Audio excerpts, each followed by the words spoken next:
他灵光一闪，将车把翻转，扶手朝上，随后调整姿势趴在自行车上。没想到车速瞬间就有了大幅度的提升，转眼就超越了遥遥领先的朋友。朋友问他到底怎么做到的，他不仅没有回答，反而在回到家后立即将洗衣机大卸八块，取出里面的高速轴承，接着又找来各种废旧材料一一焊接，最后拼凑出了一辆他理想中的赛车。然而朋友们看着这造型奇特的自行车，心中不免多了些不安的疑虑，因为欧伯利妄想用它冲击世界纪录。要知道，那些知名选手所用的自行车都是用计算机精心设计，高达50万美刀的精品，而他的破烂连50块都不值。可任谁都没有想到的是，他不仅靠着这辆破烂连续2次打破了世界纪录，还一举成为了闻名世界的苏格兰飞人。更让人感到不可思议的是，这是一个真实的故事。由于从小就不太与人交流，欧伯利总是被同龄人欺负，这在他心中留下了不可磨灭的阴影，也使他变得越发自卑和懦弱。身为警察的父亲不止一次询问他到底是谁干的，可他却始终没有勇气说出那几个人的名字。好在父亲也没有继续逼迫，而是在圣诞节送了他一辆自行车，让他有了逃脱霸凌者的速度，也让他孤帆的童年得到了片刻喘息。时间像车轮旋转，不停地向前，转眼间就来到了1993年。此时28岁的欧伯利虽然已结婚生子，但小时候的心结还是让他患上了严重的抑郁症。他总是在沮丧与压抑中来回挣扎，耳边也总会响起恐怖的低语声，只有骑行在路上才能暂时摆脱痛苦。因此他经常以爱好者的身份参加英国大大小小的赛事，还一不小心拿了个全国冠军。虽然这让他在圈内小有名气，但生活的窘境并没有因此改变。为了承担起养家糊口的责任，他只能一边送快递，一边经营着一家自行车店。可因为同行的恶意竞争，他不得不降价销售，结果越是大甩卖，顾客砍价越凶，300块的东西只愿出200。本着少亏一点是一点的原则，欧伯利只能无奈答应，并表示自己会送货上门。谁知对方却不屑地说：“你的自行车哪有我的汽车快？”而这瞬间激起了欧伯利的好胜心，他当即向男人打赌：“如果你开车先到目的地，这辆车我1分钱不收，反之你要原价支付我300。”不仅如此，为了表示公正，他还拉来了牧师作证。面对看起来毫无悬念的赌注，男人也很爽快地答应了下来。就这样，一场自行车与汽车的速度对决正式打响。刚开始，男人轻松将欧伯利甩在身后，但欧伯利的决心不容小觑。只见他不顾危险的车流，在一个路口闯过红灯，完成了反超。男人见状，立马焦躁起来，随后直接将油门焊死在了脚上。82年的货车硬是被他开成了法拉利。不过欧伯利依旧不甘示弱，而自行车的优势便是能随意抄近路。就在男人以为胜券在握时，欧伯利从另一个路口冲了出来，但因互不相让撞在了一起。万幸的是，欧伯利没有受伤，不幸的是他遗憾败北。不过尽管损失了200块，但他一点都不后悔，因为他奉行着一套坚定的做事理念，那就是无论如何都要抓住机会放手一搏。而他的这种精神不仅感染了一旁的牧师，还促使牧师成了他逐梦路上重要的推力。第二天没能赚到钱的欧伯利又继续送起了快递。同时间，骑友马尔基看到后很是不解地问道：“你可是英国骑行圈的名人，怎么还在干这种跑腿的工作？简直是大材小用，暴殄天物。”可欧伯利却说：“名气又不能当饭吃，更不能帮我缴纳各种账单。”马尔基听后也跟着无奈摇头。下班后，两人像往常一样结伴在公路上骑行。休息时，马尔基拿出一本杂志，上面写着知名赛车手伯德曼将要冲击保持了9年的世界纪录。由于曾与伯德曼并驾齐驱，不相上下，所以在得知这件事后，欧伯利的斗志也瞬间被点燃。但现在首要的难题是该如何提升速度。恰好这时他灵光一闪，将原本朝下的车把翻了上去。回到家后，他又立刻和马尔基来到废品站偷取材料。不料这一幕恰巧被牧师撞见。然而牧师不仅没有打算告发他们，还饶有兴致地问了他们的计划。欧伯利听后立刻兴奋地讲解道：“滑雪时大家都会俯下身子降低阻力，从而符合空气动力学。既然如此，骑车肯定也可以模仿。所以我准备造一辆史无前例的自行车，去打破1小时耐力赛的世界纪录。”可马尔基却给他泼了盆冷水。他们一没钱买材料，而没有造车场地，最重要的是挑战纪录必须要租用世界级的室内赛道，那可是一笔天文数字。然而欧伯利却觉得这一切都不是问题，因为他已经想好让马尔基当自己的经纪人去拉赞助，而牧师则愿意提供仓库当做欧伯利的造车基地。就这样，3个臭皮匠的组合正式成立。举杯庆祝之时，欧伯利更是下定决心提前伯德曼1周完成挑战，这也就意味着留给他的时间只剩8周。于是他开始了地狱般的训练。牧师看到后非常担心他的身体，毕竟高强度骑行1小时在普通人看来无异于自杀。可欧伯利却说：“历届骑行冠军哪个不是饱受折磨？但他们依旧前仆后继，只为迎接创下奇迹的那一刻。由于把时间都用在了造车和训练，欧伯利已经很久没外出送快递赚钱，导致本就不富裕的家庭雪上加霜。然而妻子不仅没有一句怨言，还主动提出多加班补贴家用。或许每个成功男人的背后都有这样一个默默付出的妻子，而欧伯利也没有辜负她的良苦用心，每天不是在训练，就是在训练的路上。不仅如此，欧伯利还会根据训练得到的感受，优化正在制造的自行车。终于在经过一次次改良后，他心中的完美单车诞生。可看着眼前破旧的拼接产物，在场其他人全都傻了眼，只有妻子笑着给予了鼓励。尽管并不看好这个老古董，但马尔基还是陪着欧伯利进行了上路测试。结果因为所选的路段太过危险，两人第一次发生了争执。马尔基觉得这辆车看起来很不牢固，万一在骑行过程中散架，欧伯利很有可能会丧失生命。但欧伯利却不以为意，甚至觉得这辆车是完全符合物理定律，且每个设计都有科学依据的精品，骑着它一定可以打破纪录。由于意见始终达不成一致，他们最终不欢而散。被否定的欧伯利变得郁郁寡欢，内心也开始紧张不安。原本他想找牧师倾诉一番，可到了教堂后又悻悻离开，因为他猛然觉得这是一种怯懦的表现。然而另一边的马尔基却像无事发生一样，继续四处拉赞助。一开始他总是碰壁，即使伪装成社会精英，局促的表现也让他很快现出原形。就在他准备放弃之时，朋友给他推荐了一个大富豪，而他也很快跟对方取得了联系。面谈中，富豪听得津津有味，马尔基见状更加卖力的讲解，不料下一秒，对方竟当场脱起了衣服。马尔基以为自己要被潜规则，为此还认真思考了一番，该不该为好友的梦想献身。结果富豪很快又换上了一身运动装。原来富豪也是一名骑行爱好者，并且很早之前就听说过欧伯利的事迹，于是在了解完事情的前因后果后，非常爽快地答应了赞助。由于租赁的骑行场地在挪威，所以马尔基用所剩不多的赞助费替欧伯利夫妻俩买了英国飞挪威的机票，而他自己则自掏腰包赶过去。不久后，欧伯利终于迎来了挑战日。然而就在他准备组装车子上阵时，马尔基突然把他叫到了一旁，紧接着一辆崭新的专业级赛车映入眼帘。原来为了他的安全考量，马尔基竟说服赞助商1比1复刻了欧伯利的自行车，而只要欧伯利骑着这辆车打破世界纪录，就会获得1整年的赞助。起初欧伯利还有点犹豫，因为新车比他的旧车重很多，骑起来也会更费力，但为了不辜负朋友的好意，更为了接下来1年的经费，他最终还是选择了妥协。后场时，该项赛事的纪录保持者以及自行车协会的高层走了过来，其实他们并不看好欧伯利，但看着眼前与众不同的自行车，还是出言询问了几句。欧伯利以为他们怀疑车子不符合标准，于是立刻保证完全符合 WCF 规则，没想到对方却说我不关心车子，我只在意他能不能打破纪录。不过后来他们就打了自己的脸。随着裁判倒计时结束，欧伯利猛踩踏板拼命提速，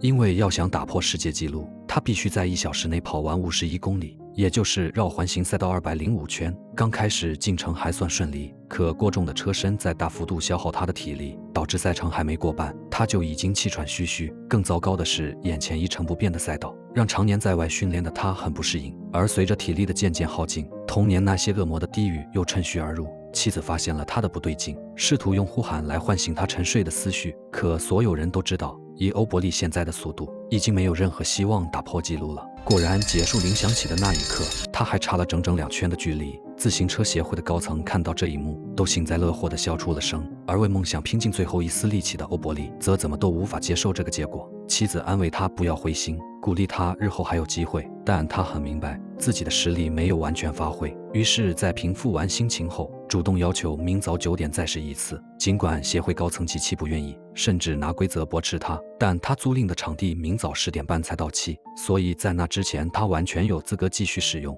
就这样，他争取到了第2次机会。可这么短的时间里进行2次高强度比赛，就是马拉松运动员也吃不消。但欧伯利不愿放弃，更不愿认输，于是晚上他不停地喝水，用膀胱代替闹钟，每隔2小时叫醒自己起来锻炼，以此保证双腿的最佳状态。另一边的马尔基也没有松懈，他觉得是自己临时更换赛车才导致欧伯利挑战失败，所以内心有愧的他一整晚都没有睡觉，而是连夜将2辆车进行了合并优化。第2天醒来的欧伯利看到后十分感动，接着他们便紧急赶往了场地。可直到9点半，工作人员才姗姗来迟。或许是出于对手间的惺惺相惜，前冠军好心地劝告欧伯利：“你这样很可能会肌肉溶解，不要为了一时的冲动而毁了自己。但欧伯利还是坚定地来到起点，内心深处的信仰、好友的鼎力支持，以及妻子的无条件信任，全都化作了他在赛道上的力量。他犹如红色的闪电，一往无前，所向披靡。破风的声音飞扬在整个会场，坚韧的意志感染着在场每一个人。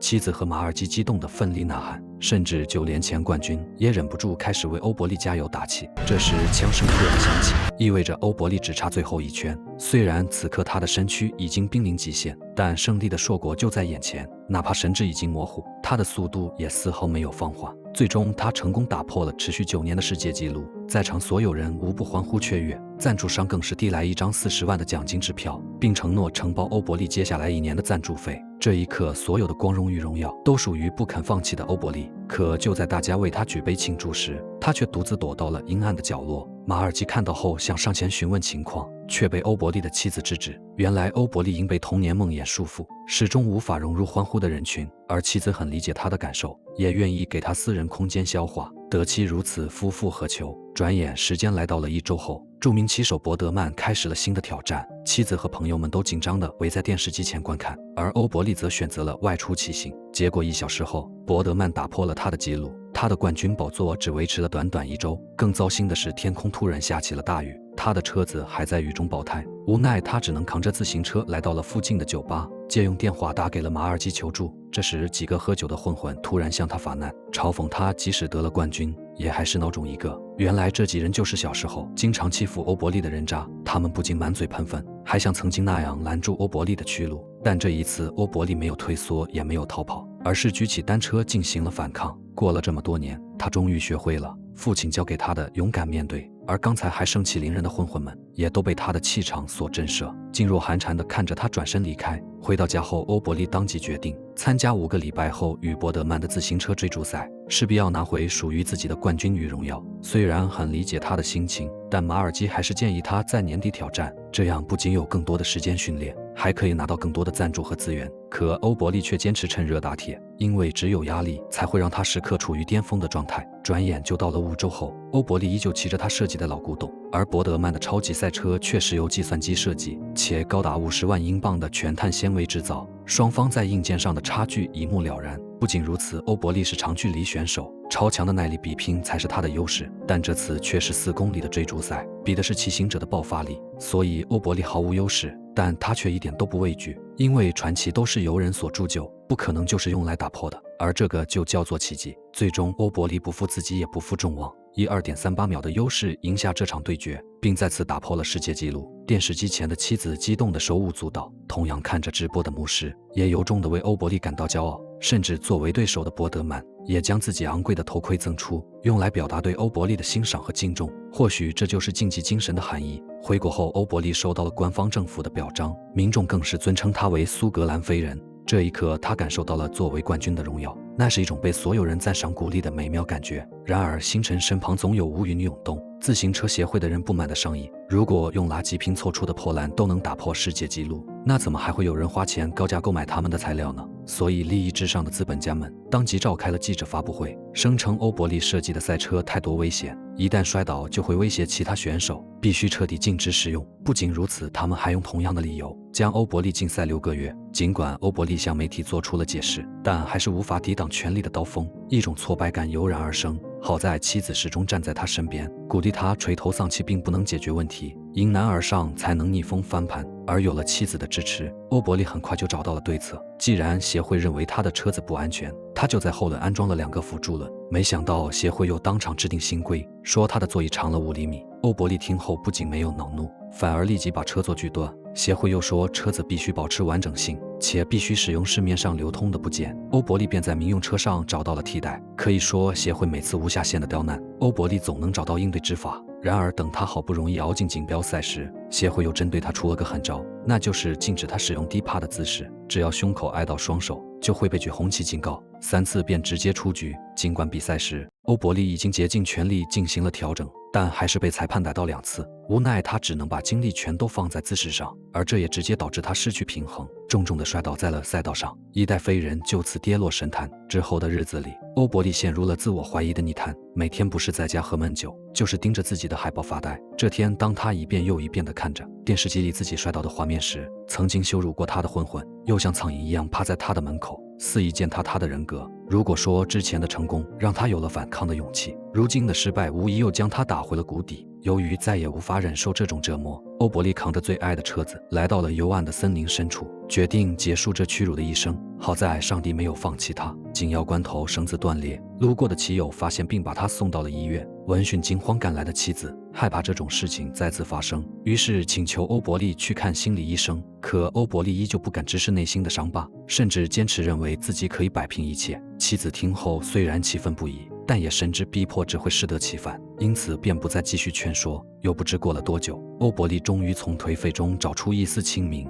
看着为家庭和孩子付出一切的妻子，他更是愧疚地表示以后会继续送快递补贴家用。与此同时，挪威体育馆的人突然给他寄来一块旧地板，以纪念他在馆内创造的历史性成就。看来生活并非只有一望无垠的荆棘，也会有意想不到的惊喜。而这天牧师的一番话更是点燃了欧伯利被覆灭的希冀。原来镇上的教堂即将被拆，牧师也将在月底离开，但在那之前，他想帮欧伯利解除心魔，于是指着墙上的照片说：“这是我已故的妻子，她曾和你一样患有严重的抑郁症，感觉身边的一切都是沼泽，最终完全被黑暗吞噬。后来我一直在想，如果我早点发现她的异常，好好倾听一下她的心声，她是不是就不会离我而去？所以为了弥补当年的遗憾，也为了能拯救更多的人，我选择做了牧师。”欧伯利听后委婉地表示，倾诉没有任何意义，因为改变不了已发生的事实。可牧师却说：“你不尝试又怎会知道结果呢？”就这样，欧伯利第一次敞开了心扉。原来曾经凌辱过他的人，让他产生了严重的自我鄙夷，认为自己一无是处，毫无价值，所以他才会一直挑战自我，以此修补快要破碎的内心。可不幸的是，他又被资本做局。尽管失败并不是他的能力不足，但对于没有自信的人来说，这无疑是一击重创。终于了解了他内心的牧师没有给予太多的劝慰，只是坚定地告诉他：“你只需要像第一次骑车那样勇敢顽强地向前冲，所有黑暗都会被你甩在身后。”这时欧伯利才猛然意识到，一开始他就是靠自行车找到了人生的光亮，现在又怎能轻言放弃？不仅如此，回到家后他还看见了儿子画的画，那既是超人，更是他在儿子心中的形象。为了不辜负家人，更不辜负自己，欧伯利决定再次冲击世界冠军。之后他便心无旁骛地疯狂训练，努力让自己的状态重回巅峰。转眼间来到了世锦赛决赛日，欧伯利也在激烈的欢呼声中再次站上了决赛的舞台，并且有了上次的教训，他在车把上加装了靠垫，以此应对胸口不能挨到双手的规定。随着枪声响起，比赛正式开始。虽然这次的对手更年轻，也更有爆发力，但欧伯利一点都不担心，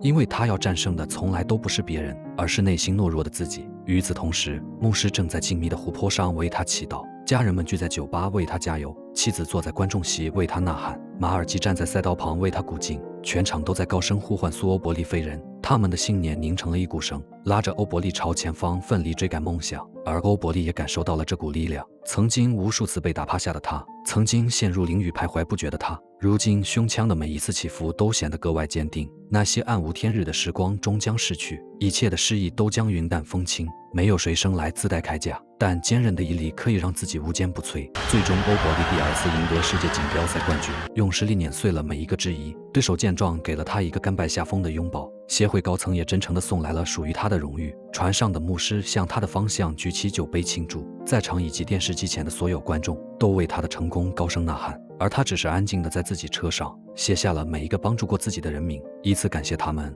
对自己的拯救。苏格兰飞人是由道格拉斯·麦金农执导，约翰尼·里米勒和劳拉·弗雷泽领衔主演，上映于2007年的传记类电影。本片由苏格兰自行车运动员格拉尔米·欧伯利的真实事迹改编而成。格拉尔米自幼在苏欧伯利西南部为生计奔波，尽管缺乏资金与赞助支持，但他却对单车比赛充满炽热激情。后来在妻子好友吉牧师的帮助下，他利用一台破旧洗衣机的零件改造出了一辆极具革命性的单车，命名为古老的信徒。凭借这台独特的战车，年仅28岁的他在挪威室内赛车场以51公里的成绩打破了由弗朗西斯科·莫斯保持9年之久的世界场地自行车1小时耐力赛纪录。尽管这一纪录1周后被克里斯·伯德曼超越，但他又在次年刷新纪录至52.713公里，并保持了该纪录。不仅如此，他还分别于1993年和1995年夺得世界场地自行车个人追逐赛冠军。其独创的超人姿势随后被禁用，却成为单车史上的经典。不过最值得一提的是，他通过极限运动克服了抑郁症，让原本残缺的灵魂重新变得完整。或许不是每个人都能像格拉尔米一样拥有超乎常人的想法和天赋，但每个人都可以拥有像他一样的勇气和坚持。人生如赛道，目标的实现可能充满不确定性，但永不止步的精神本身便是对生命价值的最好诠释。等到苦尽甘来的那一天，山岳与星河都将化作对我们的颂歌，而在那之前，我们需要做的是将行动交付于当下，把结果寄托给时间，用乐观与热爱去战胜生活中的疲惫与不堪。即便跌入万丈深渊，也要在谷底奋力攀登，于无人问津的空巷中千锤百炼，在万众瞩目的高台熠熠生辉。不一定要向阳而生，但必须逆风翻盘。要相信，即便再长的噩梦，也有被晨曦撕裂的瞬间。再难走的夜路，终将迎来黎明的曙光与生机。好了，今天的电影就分享到这里，欢迎大家点赞、评论和转发。我是鲨鱼，期待与您的下一次相遇。